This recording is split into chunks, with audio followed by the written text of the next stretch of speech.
Bismillahirrahmanirrahim. Assalamu alaikum.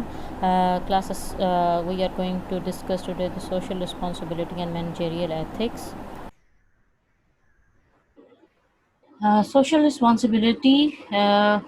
What is the social responsibility? Contrast the classical and socio-economic views of social responsibility. हम लोग क्या learning outcomes है इसमें हम लोग एक classical view कि जो organization का रहा है, classical मतलब कि पुराना थोड़ा सा, और क्या ऑर्गेनाइजेशन का पॉइंट ऑफ व्यू रहा है, और सोशियो इकोनॉमिक व्यू क्या है, इन दोनों में डिफरेंस हम पहले देखेंगे सोशल रिस्पॉन्सिबिलिटी के चैप्टर के अंदर. And discuss the role that stakeholders play in 4 stages of social responsibility. Role of stakeholders क्या है, और वो क्या इम्पोर्टेंट रोल प्ले करते हैं इन 4 स्टेजेस ऑफ सोशल रिस्पॉन्सिबिलिटी. अब 4 स्टेजेस क्या हैं उनके बारे में भी हम लोग करेंगे कि एक क्लासिकल व्यू से कुछ स्टेजेस उस स्टेज के पास हैं, और कुछ मॉडर्न जो उसकी डायमेंशंस हैं उसके पास हैं, उनके वो क्या हैं, ये हम लोग उनके डिस्कस करेंगे. Differentiate between social obligation. Obligation क्या चीज़ है, एक फ़र्ज़ है, कुछ फ़राइज़ हैं ऑर्गेनाइजेशन के. देन सोशल रिस्पॉन्सिवनेस है. सोशल रिस्पॉन्सिवनेस भी उसको लिमिटेड कर दिया गया है टुवर्ड्स दी एम्प्लॉयज़ के साथ कितने एथिकल हैं. और दूसरी बात के और जो तीसरा स्टेप है वो सोशल रिस्पॉन्सिबिलिटी का है, जो कि ओवरऑल इन्वायरमेंट को, ओवरऑल इकोलॉजिकल सिस्टम को एड्रेस करता है कि अपने ऑर्गेनाइजेशंस ने उनके लिए भी एथिकल होना है किसी भी ऑर्गेनाइजेशन के लिए. Then managerial ethics and discuss the factors that affect ethical and unethical behavior. और ethical और unethical behavior उससे रिलेटेड मैनेजर के और मैनेजर के एथिकल डिलेमा से रिलेटेड कुछ चीज़ें हैं वो डिस्कस हुई हुई हैं. Describe the important roles managers play in encouraging ethical behaviour. और ये जो चीज़ें हैं इनकरेज इम्पोर्टेंट रोल क्या हैं मैनेजर्स के जो कि एथिकल बिहेवियर में एम्प्लॉयज़ के एथिकल बिहेवियर को प्रमोट करने के लिए यूज़ होते हैं. सारी उनके क्यों इम्पोर्टेंस है उसके बारे में हम लोग करेंगे मैनेजरियल एथिक्स के अंदर. अब व्हाट इज़ सोशल रिस्पॉन्सिबिलिटी, उसका हम लोग अभी क्लासिकल व्यू पढ़ने जा रहे हैं, जो कि थोड़ा सा आप समझ लें हिस्टोरिकल पॉइंट ऑफ व्यू से कि पहले ऑर्गेनाइजेशंस क्या समझती थी.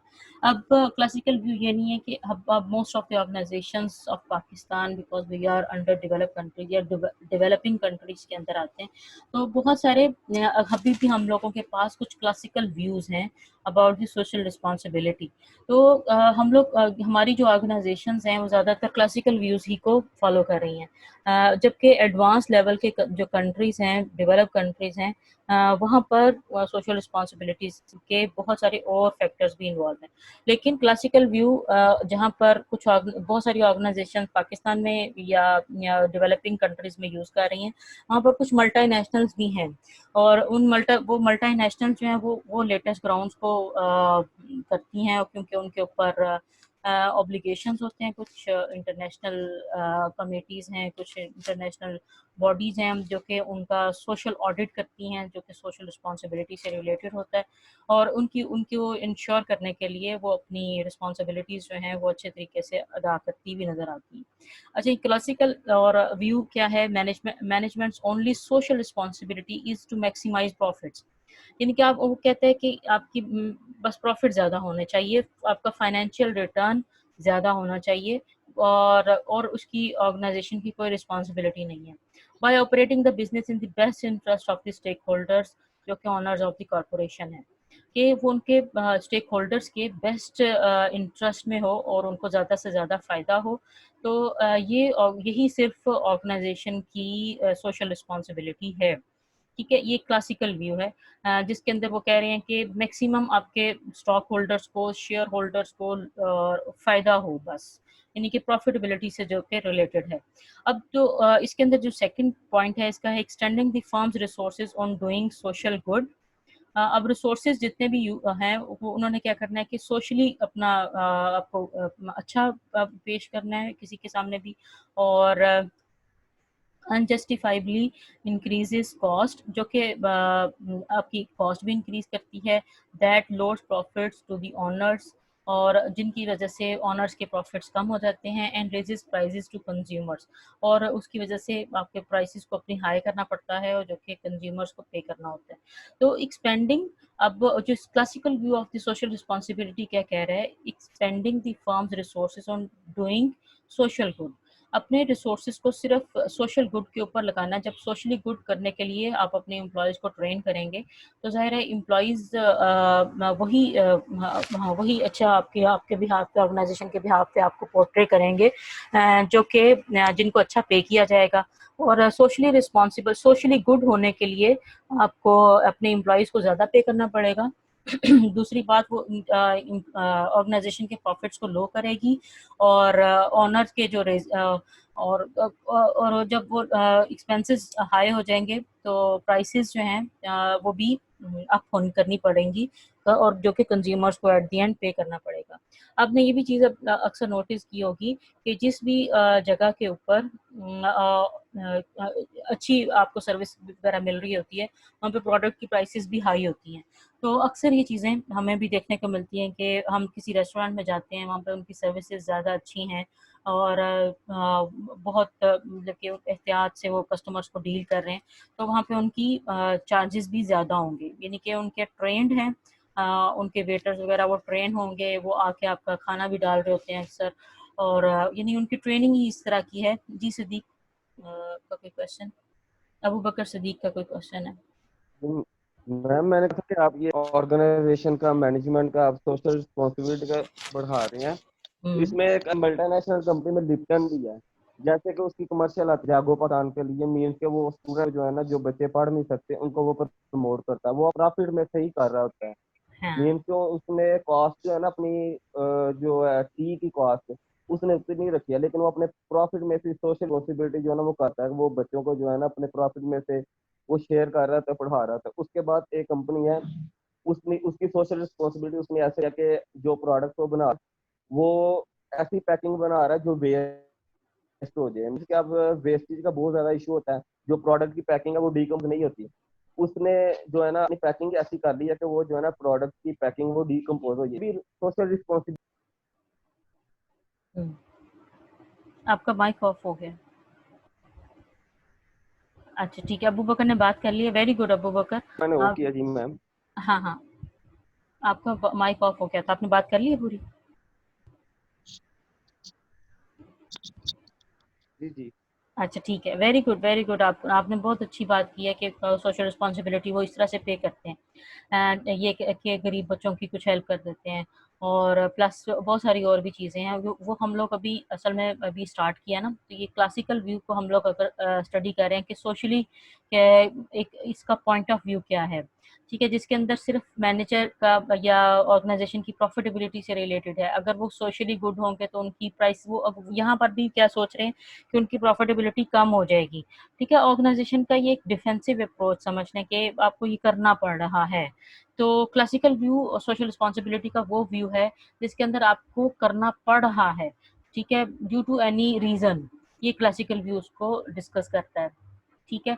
अब हम चलते हैं इसके जो सोशियो इकोनॉमिक व्यू है।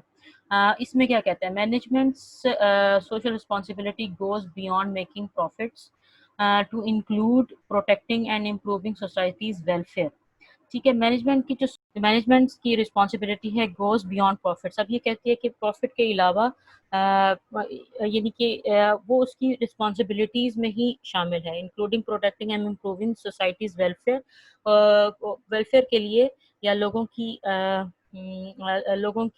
फ़लाह बहबूद के लिए जो काम किए ऑर्गेनाइजेशन को करने ही चाहिए, ठीक है। अब ये पॉइंट ऑफ व्यू ये कहता है कि प्रॉफिट्स तो हैं ही हैं, लेकिन इसके अलावा भी ओवरऑल वेलफेयर के लिए लोगों की, जो कि destitute people of the society होते हैं, उनके लिए आपको कुछ ना कुछ ज़रूर करना चाहिए। The corporations are not independent entities responsible only to stockholders. अब जो कॉरपोरेशंस, वो कहता है कि ये जो पॉइंट ऑफ व्यू है ये कह रहा है कि corporations are not independent entities, की अपनी मर्जी वो करते रहें, ऐसा नहीं है, बल्कि उनको अपने स्टॉक होल्डर्स को की तरफ भी अपनी रिस्पॉन्सिबिलिटीज़ को अपनी रिस्पॉन्सिबिलिटीज़ लगानी चाहिए। Firms have a moral responsibility to larger society to become involved in social, legal and political issues. ठीक है, फर्म्स हैव ए मॉरल, उनकी मॉरल रिस्पॉन्सिबिलिटी है कि सब ऑर्गेनाइजेशंस की या जितनी भी हैं कि वो लार्जर सोसाइटी को भी अंडर कंसिडरेशन रखें और अपनी लीगल और उनके ऊपर बहुत सारी लीगल रिस्पॉन्सिबिलिटीज़ भी हैं जो कि उनको जिस तरह से अब लीगल रिस्पॉन्सिबिलिटीज़ में ये है कि किसी की फैक्ट्री ऐसी जगह पे है जिसका पानी एक कम्युनिटी को जाके बीमार कर देता है, तो उनकी अब उनके ऊपर लीगल ऑब्लिगेशंस ये शामिल होते हैं कि उनका जो पानी है उसका कोई उसके निकास का कोई ख़ास हो जगह और वो कम्युनिटी को या लोगों को उस इलाके के लोगों को इन्फ्लुएंस ना करे। तो ये उनकी एक लीगल भी रिस्पॉन्सिबिलिटी है, एक कुछ लीगल एंटिटीज़ होंगी जो उनको उनसे पूछगिछ करेंगी और उनकी एक सोशल रिस्पॉन्सिबिलिटी भी है कि उनको उन लोगों का ख्याल करना चाहिए और उनके कुछ पॉलिटिकल इश्यूज़ भी हैं। अब पॉलिटिकल इश्यूज़ जिस तरह से कोई सी भी यही ऑर्गेनाइजेशन अगर किसी भी पॉलिटिकल बॉडी के साथ अटैच होती है या जिस इलाके के पॉलिटिकल सिस्टम को वो फॉलो कर रही है कोई भी जिस तरह से, तो उसने उसकी भी अपने वोट के लिए अपने लोगों को खुश करना है और उस कम्युनिटी के लोगों को अपने हक में वोट दिलवाना है। तो ये बहुत सारे और भी इश्यूज़ हैं क्योंकि ये सोशियो इकोनॉमिक व्यू जिसको एड्रेस करता है। अब क्लासिकल व्यू जो था वो सिर्फ प्रॉफिटेबिलिटी के ऊपर बेस्ड था, जबकि सोशियो इकोनॉमिक व्यू तीन चीज़ों की तरफ हमें वो कह रहा है कि एक ओवरऑल सोशल रिस्पॉन्सिबिलिटी है एक ऑर्गेनाइजेशन की, एक उसकी लीगल रिस्पॉन्सिबिलिटी है और एक उसकी पॉलिटिकल रिस्पॉन्सिबिलिटीज़ में से कुछ चीज़ें बनती हैं। अब हम लोग आते हैं टू डू राइट थिंग्स। अब आपको अपनी चीज़ें ठीक ही करनी चाहिए। राइट थिंग्स का हम लोगों ने जो कॉन्सेप्ट पढ़ा हुआ है वो इफ़ेक्टिवनेस के साथ पढ़ा है कि आपने अपने मीन्स को हमेशा ठीक करना है। मीन्स होते हैं जो भी तरीका होता है किसी भी चीज़ के कमाने का, किसी भी चीज़ को ऑपरेशनलाइज करने का मीन्स होते हैं। जिस तरह से एक प्रोडक्ट को बनाने के लिए आप कितना वेस्टेज करते हो, तो उसके कम वेस्टेज का मतलब है कि आपके मीन्स अच्छे हैं। ठीक है, ये इफेक्टिवनेस को एड्रेस करता है। अब आपको जो आपने प्रॉफिट कमाया और प्रॉफिट जब ज़्यादा हुआ तो आपने अपने शेयर होल्डर्स के साथ या अपने एम्प्लॉयज़ के साथ उसको शेयर किया। तो टू डू राइट थिंग्स ये है कि आपने हमेशा, अब प्रॉफिट कम हो गया तो आपने ऑर्गेनाइजेशन के एम्प्लॉयज़ को कह दिया कि इस दफ़ा प्रॉफिट कम है और इस वजह से हम लोग आपके साथ प्रॉफिट शेयरिंग नहीं करेंगे या बोनसेस आपको नहीं दिए जाएंगे। तो लेकिन कभी ऐसा भी हुआ कि ऑर्गेनाइजेशन को प्रॉफिट हुआ और बहुत सारा प्रॉफिट हुआ, लेकिन उसके बावजूद उसने कहा एम्प्लॉयज़ को कि प्रॉफिट नहीं हुआ और उसकी वजह से एम्प्लॉयज़ का जो ट्रस्ट है, क्योंकि एम्प्लॉयज़ को बहुत हद तक अंदाज़ा होता है कि ऑर्गेनाइजेशन कितनी प्रॉफिटेबिलिटी के अंदर है और तो उन्होंने कहा कि प्रॉफिट नहीं हुआ और इस वजह से हम लोग उन बोनसेस वगैरह को नहीं पे करेंगे। तो फिर ये यानी कि ये उसकी रिस्पॉन्सिबिलिटीज़ में आता है और उसने रिस्पॉन्सिबिलिटी को फुलफ़िल नहीं किया। लेकिन आपने ऑर्गेनाइजेशन ने जैसे ही उसको प्रॉफिट हुआ तो आपने अपनी एज़ ए सोशल रिस्पॉन्सिबिलिटी उसको अपने एम्प्लॉयज़ के साथ, जब आपकी कमिटमेंट है उसको आपने पूरा करना है। तो आपने सोशियो इकोनॉमिक व्यू असल में वो चीज़ है जिसमें हम एक ऑर्गेनाइजेशन कमिटमेंट कर लेती है कि मैं ये रिस्पॉन्सिबिलिटीज़ अपनी अदा करूँगी। ठीक है, अगर प्रॉफिट होता है और इस प्रॉफिट मार्जिन एक ख़ास प्रॉफिट लेवल से ऊपर जाता है तो उस प्रॉफिट को एम्प्लॉयज़ के साथ शेयर किया जाएगा और इसके अंदर एम्प्लॉयज़ को इन्वॉल्व करने के लिए, उनको मोटिवेट करने के लिए भी ये बहुत सारे व्यू काम आता है।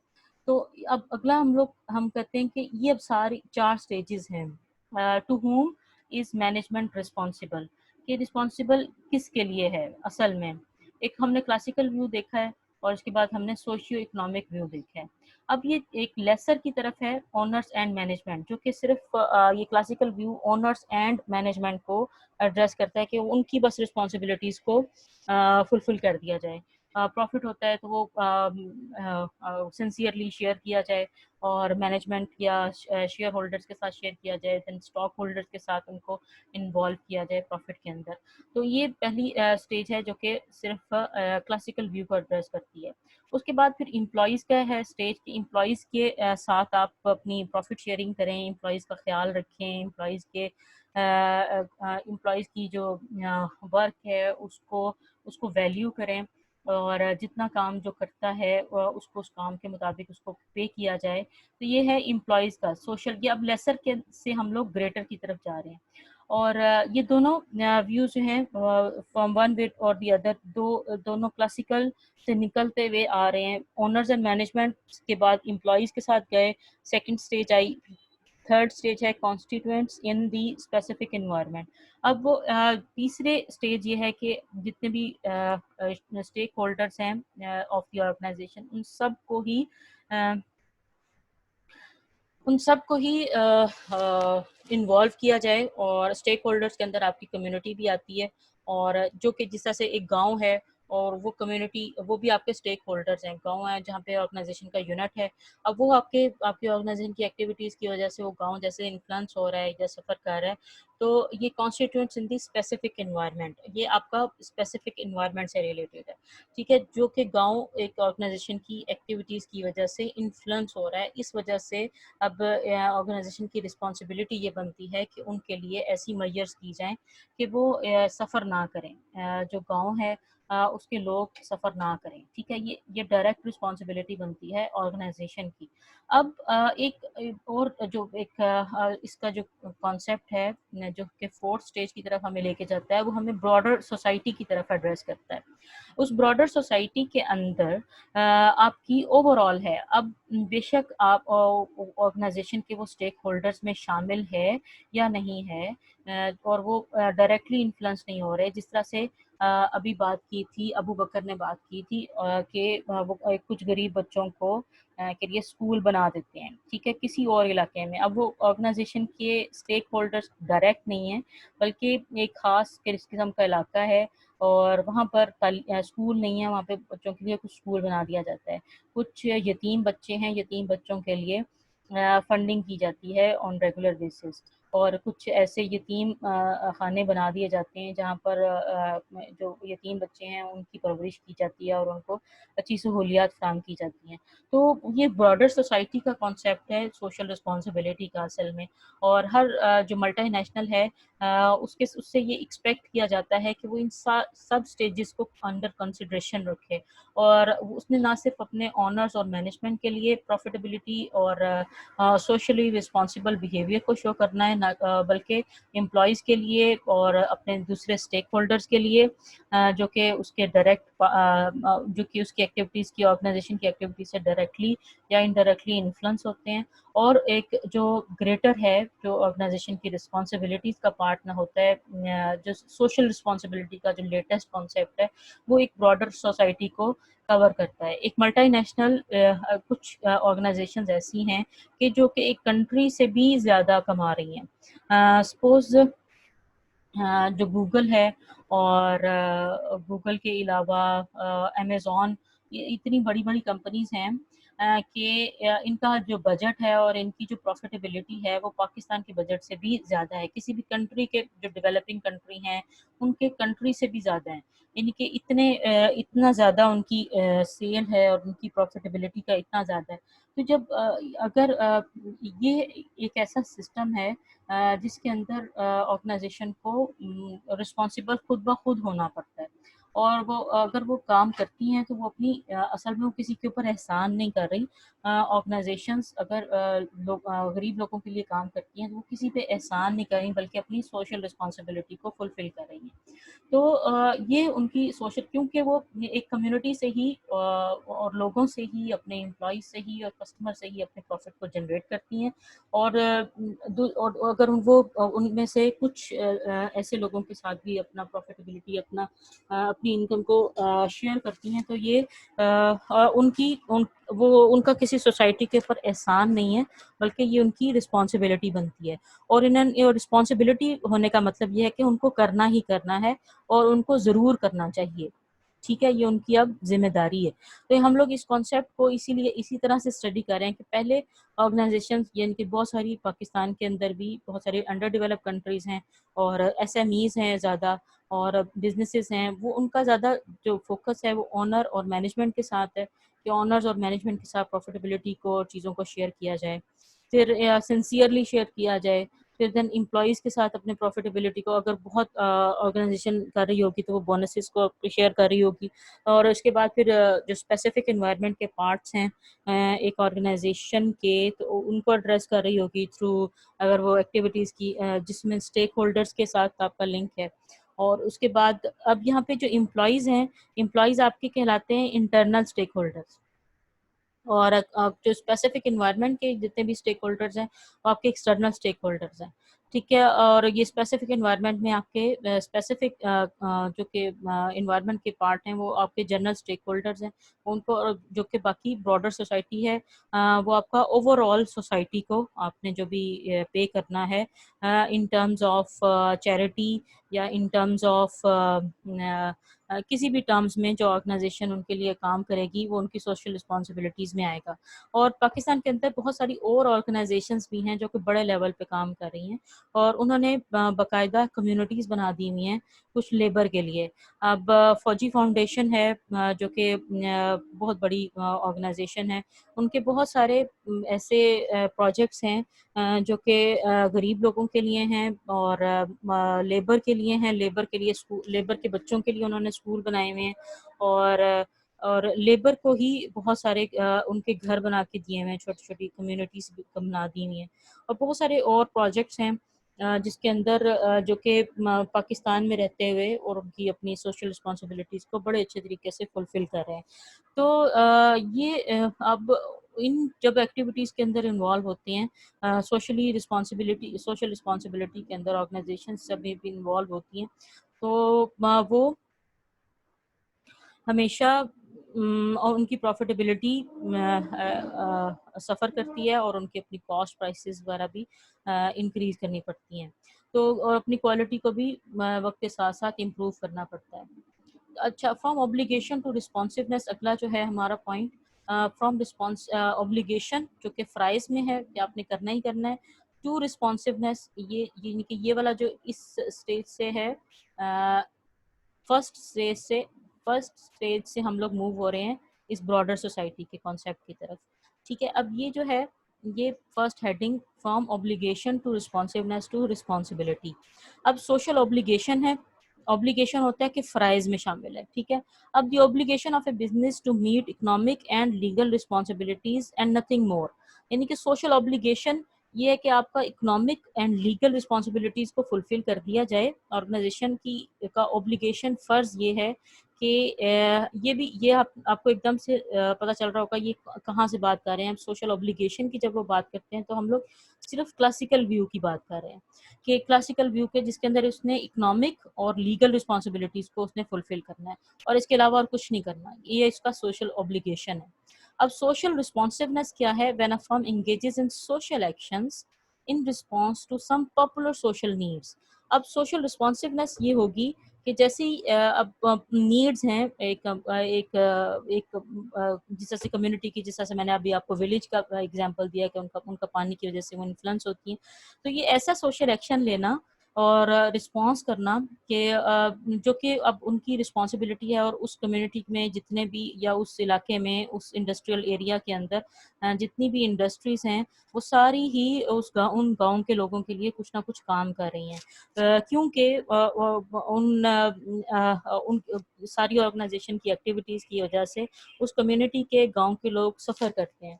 तो अब वो सबका एक बन गया कि सारी ऑर्गेनाइजेशंस मिलके उस कम्युनिटी के लोगों के लिए, क्योंकि वहाँ से लेबर वो लेते हैं, उस गांव से ही लेबर आती है उनकी, तो वो उनके लिए अब ऑब्लिगेशंस में या रिस्पॉन्सिवनेस ये है कि अब रिस्पॉन्ड कर रहे हैं, एक ऑर्गेनाइजेशन रिस्पॉन्स कर रही है टूवर्ड्स दी कम्युनिटी बिकॉज एक ट्रेंड चल पड़ा है और उनकी सोशल नीड है। अगर वो नहीं करते तो उनकी रेपो भी ख़राब हो जाती है कि ये सिर्फ जो है ये ऑर्गेनाइजेशन लोगों की बेनिफिट के लिए काम नहीं करती। तो ये when a firm engages in social action in response to some popular social need, तो उसकी सोशल रिस्पॉन्सिवनेस आता है। अब सोशल रिस्पॉन्सिबिलिटी क्या चीज़ है? अब ये सारी आपको 3 स्टेजेस की समझ आ रही होगी। एक सोशल ऑब्लिगेशन है, देन सोशल रिस्पॉन्सिवनेस है और सोशल रिस्पॉन्सिबिलिटी जो है वो है a business intention beyond it's legal and economic obligations कि इन सब से हट के एक सोशल नीड है, एक उसको फुलफिल कर रहे हैं, एक है जिसमें ऑब्लिगेशन है, उसका फ़राइज़ में शामिल है, लीगल और इकोनॉमिक जो भी उनकी हैं रिस्पॉन्सिबिलिटीज़ वो फुलफिल कर रहे हैं। अब बियॉन्ड है, यानी कि इससे बढ़ के है सोशल रिस्पॉन्सिबिलिटी, असल में to do the right things and act in a ways that are good for society, कि ओवरऑल सोसाइटी के लिए जो भी चीज़ अच्छी है, बेहतर है, उसको किया जाए। ये आपकी ये ऑर्गेनाइजेशन की सोशल रिस्पॉन्सिबिलिटी में आता है।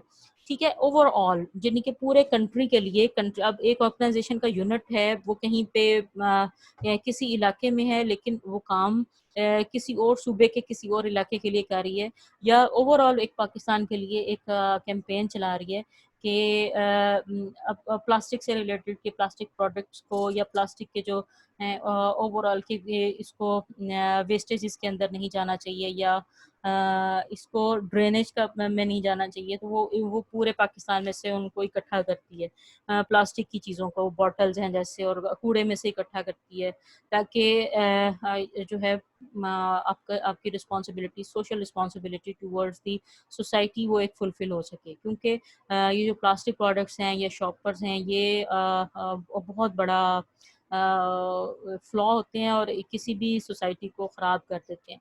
अब ख़राब इस तरह से कि ये डिज़ॉल्व नहीं होते, ज़मीन के अंदर इनको दबाएँगे तो ये शॉपर तो ख़राब नहीं होता। तो ये है कि उनको रिसाइकिल किया जाता है इकट्ठा करके, दोबारा से रिसाइक्लिंग की तरफ उनको पिघला के दोबारा से उनसे कोई अच्छी चीज़ बनाई जाती है। तो कोई एक ऑर्गेनाइज़ेशन अपनी सोशल रिस्पॉन्सिबिलिटी को फुलफ़िल करते हुए पूरी सोसाइटी के लिए क्या करती है कि पूरी के वेस्टेजेस हैं in terms of plastic bottles and plastic shoppers, इन सबको इकट्ठा करती है, वेस्टेज वाले चीज़ों को, और उनको रिसाइकलिंग के एक नया प्लांट बना लेती है, और ताकि वो कम्युनिटी को उनका उसका फ़ायदा हो सके। तो ये एक सोशली रिस्पॉन्सिबल होने का एक है, और उनका ये ऑब्लिगेशन भी है और उनकी रिस्पॉन्सिवनेस भी। अब आपको ये चीज़ समझ आ रही हो कि रिस्पॉन्सिवनेस क्या है, कि सोशल नीड है, उसके ऊपर वो रिस्पॉन्ड कर रही है। एक ऑब्लिगेशन है जिसके अंदर लीगल रिस्पॉन्सिबिलिटी है, एक सोशल रिस्पॉन्सिबिलिटी है जिसने उसको करना ही करना है, और पूरे कम्युनिटी के लिए एट लार्ज उस चीज़ को एड्रेस करना है। ये इसकी सोशल रिस्पॉन्सिबिलिटीज़ है। अब हम चलते हैं सोशल रिस्पॉन्सिबिलिटी और सोशल रिस्पॉन्सिवनेस की तरफ। ये है आपका टेबल है, इन दोनों का डिफरेंस किया गया है। अब मेजर कंसिडरेशन जो कि सोशली रिस्पॉन्सिबिलिटी के अंदर होती हैं, वो एथिकल है, जबकि सोशल रिस्पॉन्सिवनेस के अंदर प्रैग्मेटिक है। अब प्रैग्मेटिक का है कॉन्सेप्ट के कुछ पार्ट्स के तौर पे, यानी कि पार्शियल रिस्पॉन्सिवनेस है कि कुछ आपने कुछ कम्युनिटी के लोगों को एड्रेस किया in respond to some social needs. ठीक है, वो एक पार्ट होगा ना, उसको हम लोग प्रैग्मेटिक कह रहे हैं, कि एक कुछ पार्ट्स में हमने इसको अपनी रिस्पॉन्सिबिलिटी को फुलफिल किया। और इसके बाद फिर फोकस है सोशल रिस्पॉन्सिबिलिटी का एंड्स के ऊपर होता है, कि एंड्स ये है कि आपने एक सोसाइटी को ओवरऑल इम्प्रूव करना है, और जो सोशल रिस्पॉन्सिवनेस है वो आपके मीन्स हैं। मीन्स ये हैं कि आपके छोटे छोटे प्रोजेक्ट्स, ज़ाहिर है छोटे छोटे इलाकों में अगर आप अपनी रिस्पॉन्सिबिलिटी को शो करते हैं, तो छोटे छोटे कुछ कुछ पार्ट्स बन के आपका एक बड़ा कंट्रीब्यूशन आ जाता है एक सोसाइटी के लिए। देन एम्फेसिस क्या होता है उनका? एम्फेसिस होता है ऑब्लिगेशन। सोशल रिस्पॉन्सिबिलिटी जो है वो एक ऑब्लिगेशन है, आपका फ़र्ज़ है कि आप एक ऑर्गेनाइजेशन अपनी सोशल रिस्पॉन्सिबिलिटी भी फुलफ़िल करनी है। और सोशल रिस्पॉन्सिवनेस है वो in respond to some social needs है, रिस्पॉन्सेज़ है। अब डिसीजन फ्रेमवर्क जो होगा वो लॉन्ग टर्म होगा सोशल रिस्पॉन्सिबिलिटी का। ये लॉन्ग टर्म जो भी काम किया जाएगा, अब यतीम बच्चों के लिए अगर आप काम कर रहे हैं सोशल रिस्पॉन्सिवनेस के, तो आपने यतीम बच्चों के लिए हर माह उनको फंडिंग देनी है। अब आपने ये नहीं कि एक माह फंड दे दिया तो दूसरे माह फंड ही ना दिया। तो ये एक लॉन्ग टर्म है, और आपने जिस तरह से एक ऑर्गेनाइजेशन को रन करना है, तो ऑर्गेनाइजेशन के साथ साथ ही ये दूसरे प्रोजेक्ट्स जो सोशल रिस्पॉन्सिबिलिटी के प्रोजेक्ट्स हैं वो भी काम करते रहेंगे। Medium and short term social responsiveness के अंदर आएगा, और क्योंकि रिस्पॉन्सिवनेस जो है वो ड्यू टू सोशल नीड्स की वजह से, तो वो मीडियम एंड शॉर्ट टर्म होगा। ठीक है, शॉर्ट टर्म फोकस्ड होंगे, यानी कि कभी आपने उनकी हेल्प कर दी और कभी ना की। तो ये रिस्पॉन्सिवनेस और इनकी सोशल रिस्पॉन्सिबिलिटी का थोड़ा सा डिफरेंस है। और इसके बाद है मैनेजेरियल एथिक्स जो है। अब मैं एथिक्स क्या चीज़ है? Principles, values, believes that define what is right and wrong behaviour. अब हम आते हैं ये मैनेजेरियल एथिक्स के मैनेजर्स को एक ऑर्गेनाइजेशन के अंदर जब वो काम करते हैं तो उनके क्या एथिकल रिस्पॉन्सिबिलिटीज़ क्या बनती हैं, उनकी वैल्यूज़ कैसे इस्टेब्लिश की जाती हैं। अब एक ऑर्गेनाइजेशन का मिशन होता है, एक विजन होता है, और मिशन और विजन जो है वो प्रॉब्लम फोकस्ड होते हैं। विजन जो है वो हमेशा इस तरह से इस्टेब्लिश किया जाता है कि किसी भी सोसाइटी की प्रॉब्लम को at larger level, bigger level उसको सॉल्व किया जाए। तो जो भी प्रॉब्लम को सॉल्व करने के लिए हर एम्प्लॉय के साथ अपनी वैल्यूज़ को शेयर किया जाता है। ऑर्गेनाइजेशन अपनी वैल्यूज़ को शेयर करती है कि हमने सोसाइटी की इन प्रॉब्लम्स को सॉल्व करना है। इस वजह से आप जो भी काम करोगे वो आपका आपका कस्बे हलाल है। आप उसको रोज़ी कमाने आ रहे हैं, और रोज़ी कमाने के लिए आपने अपने एक तो आपको एक दीनी कुछ फ़राइज़ हैं, और आपने एक मॉरल कुछ फ़राइज़ हैं।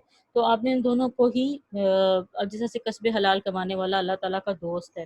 तो एक तो जो अपने हाथ से रोज़ी कमा रहा है वो एक अपनी रिलीजियस ऑब्लिगेशन को फुलफ़िल कर रहा है, प्लस एक जो मॉरल वैल्यूज़ हैं उसकी कि उसने किसी के साथ बुरा नहीं करना, और किसी ऑर्गेनाइजेशन के अंदर चोरी नहीं करनी, और किसी भी ऑर्गेनाइजेशन का जब भी वो पार्ट बनेगा और या जहाँ पर भी वो काम कर रहा है उसने एथिक्स को और मोरालिटी को अपने जहन के अंदर रखना है।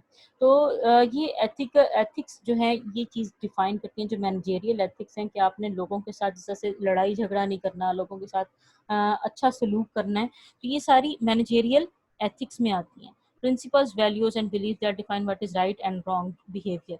और हमने और इस वजह से कुछ एथिकल कोड्स जो ऑर्गेनाइजेशंस डेवलप करती हैं फॉर द एम्प्लॉयज़, वो इसके अंदर शामिल होते हैं कि वो कोड ऑफ एथिक्स को डेवलप कर देते हैं कि आपने इस ऑर्गेनाइजेशन का जब तक आप पार्ट हैं या बीइंग ह्यूमन, तो आपने इन एथिक्स को फॉलो करना है, इन कोड्स को लाजमी फॉलो करना है। इसके बगैर आपका चारा नहीं है, मतलब कि आपकी वो उनके एथिकल ग्राउंड्स के ऊपर आपकी ट्रेनिंग्स की जाती हैं इन बेसिस के ऊपर। अच्छा, ये हैं कुछ फैक्टर्स जिसके अंदर एथिकल डायलेमा को बताया गया है, factor that affect ethical and unethical behaviour. अब जिस तरह से एथिकल डायलेमास हैं, अब आपके जब ये आप चैप्टर पढ़ोगे बुक के अंदर से, इसकी जो स्टार्टिंग जब दी जाती है उसका पूरा एक आपका सिनेरियो के तौर पर आपके सामने एक स्टोरी पेश की जाती है। अब जो सोशल रिस्पॉन्सिबिलिटी का जो चैप्टर है, इसकी एक जो स्टार्ट है, चैप्टर स्टार्ट होने से पहले एक छोटा सा केस आपके साथ डिस्कस किया जाता है। तो इस केस के अंदर एक जो बात हुई है उसमें एक एथिकल डायलेमास की बात हुई है। और एथिकल डायलेमा का मतलब ये है कि जब एक एम्प्लॉई एक ऑर्गेनाइजेशन के अंदर वो काम करता है, तो अब उसको बहुत सारे ऐसी चॉइसेस लेनी पड़ती हैं, ऐसे डिसीजंस लेने पड़ते हैं कि जो जो उसको बॉस कह रहा है। बॉस ने ये कहा कि हम इन चीज़ों को चीट करके या इनको रीन्यू कर लेते हैं, क्योंकि हम लोगों को ऑडिट के अंदर अच्छा परफॉर्म करना है।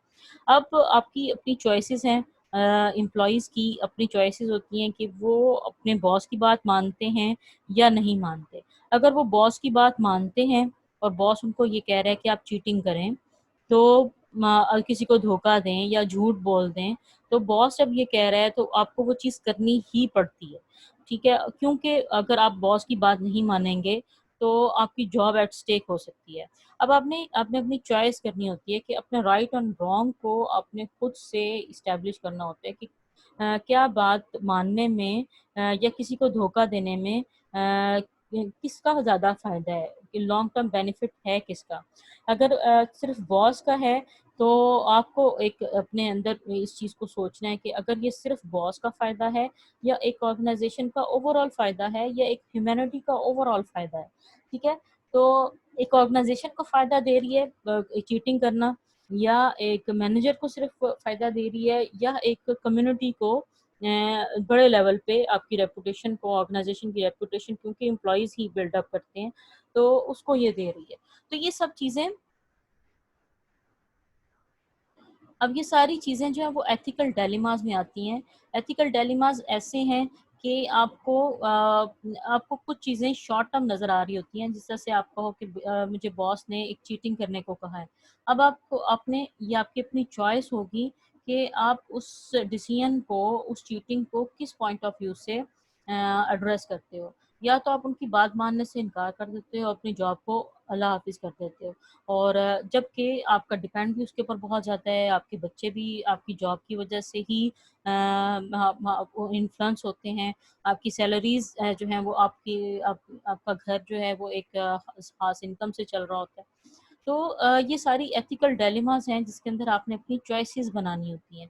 अब चॉइसेस आप उनको ये भी हो सकती हैं कि आप अपने मैनेजर के साथ बैठें, उनके साथ डिस्कशंस करें, डायरेक्टली इनकार ना करें कि मैं ये काम नहीं करूँगा, चीटिंग नहीं करूँगा।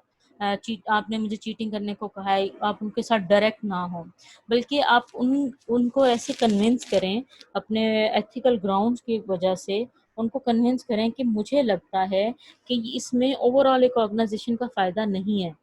तो आप इस इश्यू को या इस डिसीजन को रिकंसिडर करें, ठीक है? या आप उनको कुछ ऐसे शुगर कोटेड वर्ड्स के अंदर उनको कह सकते हैं कि ये कुछ एट लार्ज एक ऑर्गेनाइजेशन के बेनिफिट के अंदर नहीं होगा। तो आपने हमेशा उन चीज़ों को कंसिडर करना है जो कि ऑर्गेनाइजेशन का प्लस एक सोसाइटी का एक लार्जर लेवल के ऊपर बेनिफिट हो।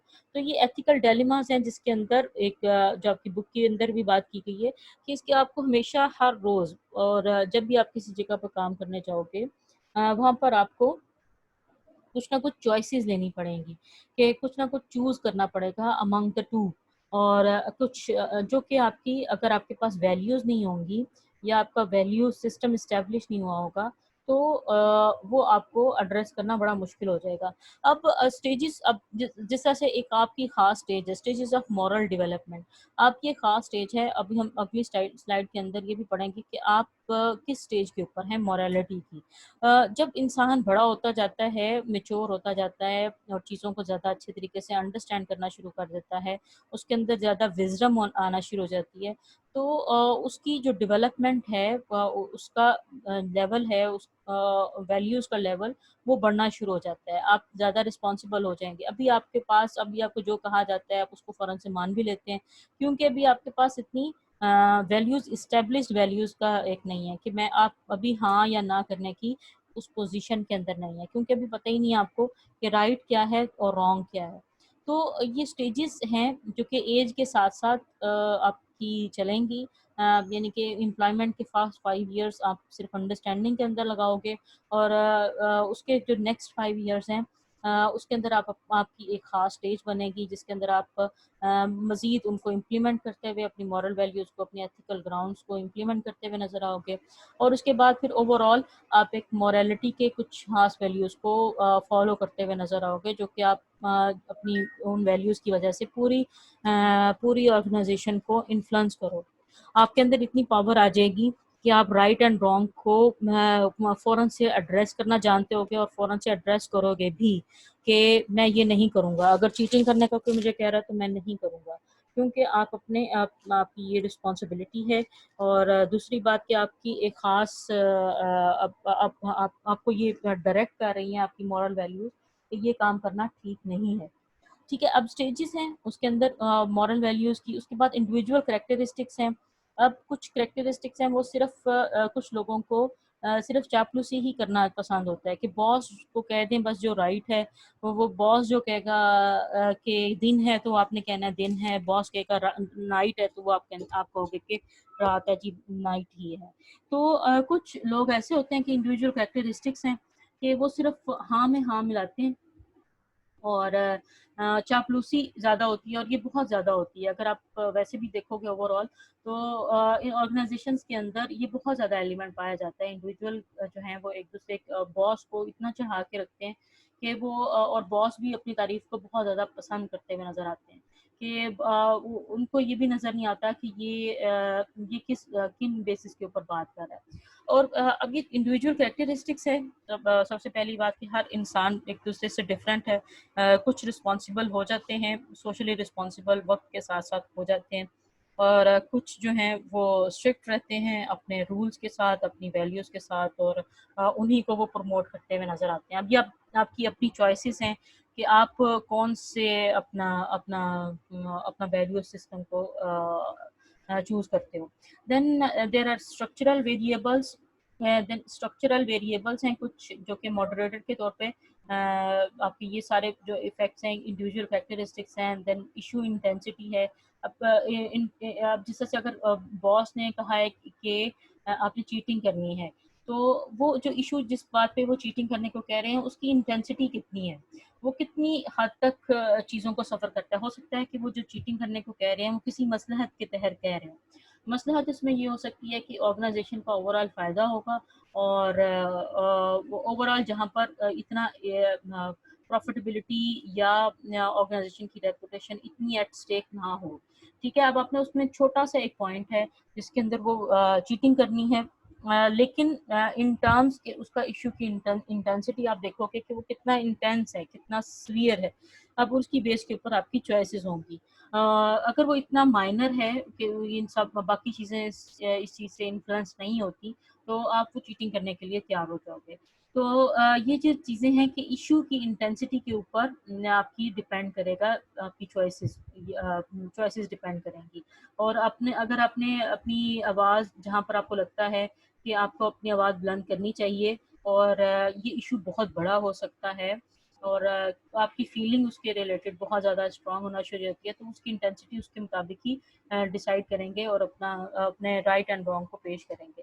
Then there are structural variables. अब स्ट्रक्चरल वेरिएबल्स की ऑर्गेनाइजेशन के अंदर होता ही इस तरह से है। बहुत सारे ऐसे पॉइंट्स हैं कि अब स्ट्रक्चर ही, अब जैसे कुछ आईटी से रिलेटेड कुछ मामलात हैं, अब स्ट्रक्चरल वेरिएबल्स हैं उसमें, और स्ट्रक्चर ही इस तरह से बिल्ड हुआ हुआ है कि अब कंप्यूटर्स ही ठीक तरह से नहीं चल रहे सपोज। तो अब वो उस वजह से आपने कुछ मैनुअल काम किए और कुछ अपने कंपेटिटर से कंप्यूटर ले लिए, कंपेटिटर की ऑर्गेनाइजेशन में जाके उससे काम कर लिया। तो कुछ स्ट्रक्चरल वेरिएबल्स हैं, अब वो अनएथिकल है, और लेकिन आपने उन चीज़ों को किया, और क्योंकि आपके स्ट्रक्चरल कुछ फ्लॉज थे। देन ऑर्गेनाइजेशनल कल्चर, एक ओवरऑल एक कल्चर बिल्डअप हो जाता है, और ओवरऑल कल्चर को जब आप एड्रेस करते हो उसके अंदर भी ये भी एथिक्स है कि कल्चर का ये आप इसके ऊपर रहो कि फलाना दूसरा भी यही प्रैक्टिस कर रहा है, तो उस प्रैक्टिस को एक रॉन्ग प्रैक्टिस जब एक कल्चर का पार्ट बन जाती है तो वो फिर सब गलत काम करते हुए नजर आते हैं। तो आपने इस चीज़ को नहीं देखना कि सब काम कर रहे हैं इस तरह से, तो आपको भी यही करना है। और ओवरऑल कल्चर क्योंकि इसी तरह से बिल्ड होता है, जो भी एम्प्लॉयज़ की वहाँ पे एक प्रैक्टिस स्टार्ट हो जाती है होना, तो वो उसी तरह से एक कल्चर बन जाता है। अगर वो एक रिश्वत लेने का कल्चर एक पूरी ऑर्गेनाइजेशन में बना हुआ है, तो आपको वो रिश्वत लेते हुए ज़्यादा बुरा भी महसूस नहीं होगा कि सब उसके आपके जो एम्प्लॉयज़ हैं या जितने भी लोग हैं वो सब रिश्वत ले रहे हैं। तो वो एक ऑर्गेनाइजेशन का कल्चर बन जाएगा, जबकि ये एक नेगेटिव कल्चर के कंपोनेंट्स हैं। हम लोगों ने इन चीज़ों को नहीं कंसिडर करना। अब ये एथिक्स हैं और ये आपकी चॉइसेस हैं कि आप कितना आप उसके ऊपर रहते हो कि आप रिश्वत लेते हो नहीं लेते। जी।